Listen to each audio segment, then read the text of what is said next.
rock and roll legend. The crazy thing about Roy Orbison is from 1959 to 1964, he had 21 top 40 hits. He dies too soon with 3 young sons.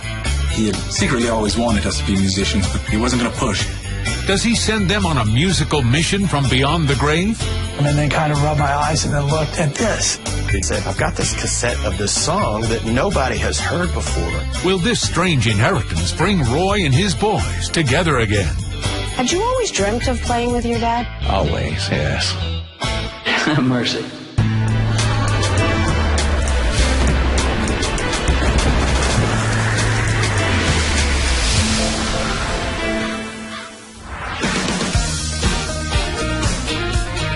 I'm Jamie Colby, and today I am cruising into Nashville, Tennessee, Music City. I'm on my way to meet the sons of rock legend Roy Orbison. Turns out the man who gave the world Oh Pretty Woman, Only the Lonely, and You Got It, left his heirs an unexpected treasure and possibly the opportunity of a lifetime. I'm Alex Orbison. Even though my dad, Roy Orbison, passed away in 1988, my brothers and I, 25 years later, found something that would help us realize a lifelong dream. Alex. Hello. How are you? I'm in Hendersonville, just outside Nashville, and Alex has invited me to a musical landmark. Incredible. I can't believe I'm here. Welcome. Thank you so much. And the Cash Cabin. What is this place? Johnny Cash built this cabin in the 80s as a getaway, one of the best recording studios in the world. And the families were close? Yeah, our families go back to the 50s when Johnny and Roy were roommates and label mates at Sun Records. I can't wait to learn more, and I would love to see inside. Of course.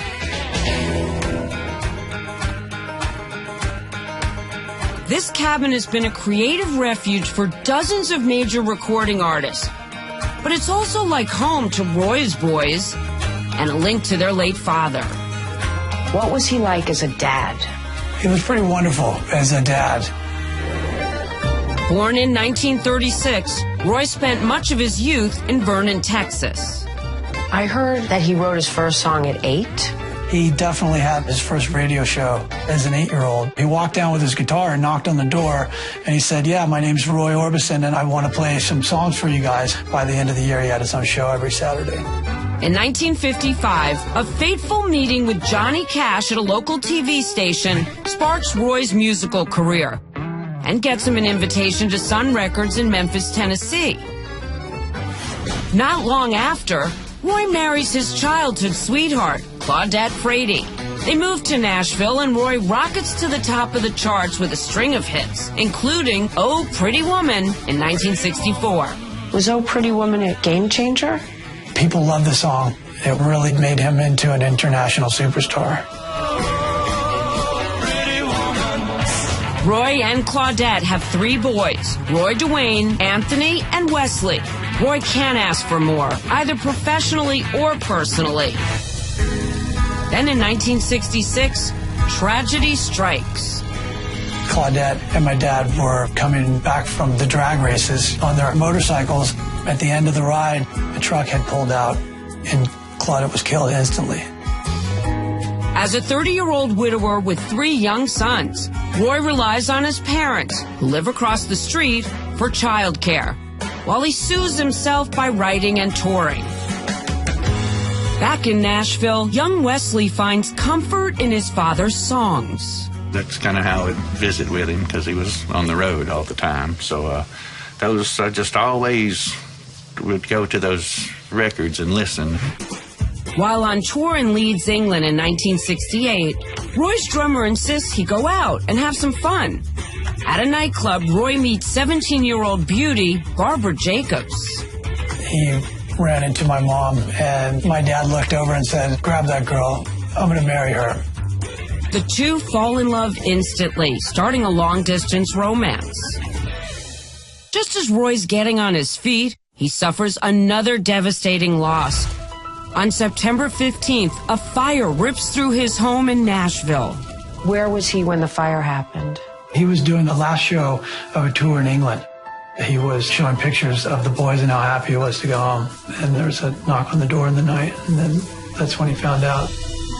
Roy's parents and 3-year-old Wesley are able to escape. But his 2 older sons, 10-year-old Roy Dwayne and 6-year-old Tony, are killed. Was it something your dad was able to talk about? I've gone back through the interviews, and what he said is, if you look back and you're not a crazy person, then you'd be grateful for what you did have and not what you don't have. It's Barbara Jacobs who helps him through his grief. In 1969, they marry and go on to have 2 boys, Roy Jr. and Alex. For now, Roy's career takes a back seat to family life. Did he encourage you guys to play? He didn't push us. He just left guitars all around the house for us to find. Had you always dreamt of playing with your dad? Always, yes. As the 1980s unfold, the entertainment world rediscovers Roy Orbison. Linda Ronstadt covers Blue Bayou, and Van Halen Pretty Woman. Both become big hits. Then in 1986, director David Lynch chooses Roy's song In Dreams for his film Blue Velvet. There again, my dad's on the forefront of some groundbreaking thing because David Lynch loved his music. Roy Orbison is making a comeback. He's inducted into the Rock and Roll Hall of Fame with none other than the boss, Bruce Springsteen, doing the honors. And while Roy works on recording a new album called Mystery Girl, producer Jeff Lynne introduces him to Tom Petty. The 3, along with old friends Bob Dylan and George Harrison, start jamming at each other's houses. Out of that was born the Traveling Wilburys. Traveling Wilburys Volume 1 is released in October 1988, while Mystery Girl is slated for release in February. It's a milestone Roy never reaches. On December 6, 1988, he dies of a massive heart attack while visiting his parents' home in Nashville. He's 52 years old. I was so crushed as a 12-year-old kid. There was just such a loss. There's no real way to describe it in words. But those classic songs and timeless sound live on. Orbison continues to be irresistible to Hollywood. A year after his death, Pretty Woman the movie makes Julia Roberts a superstar, and Orbison becomes as big in death as he was in life. He also leaves behind something very special to fill the hole left in his young boys' lives. The inheritance is strange, but the legacy is love.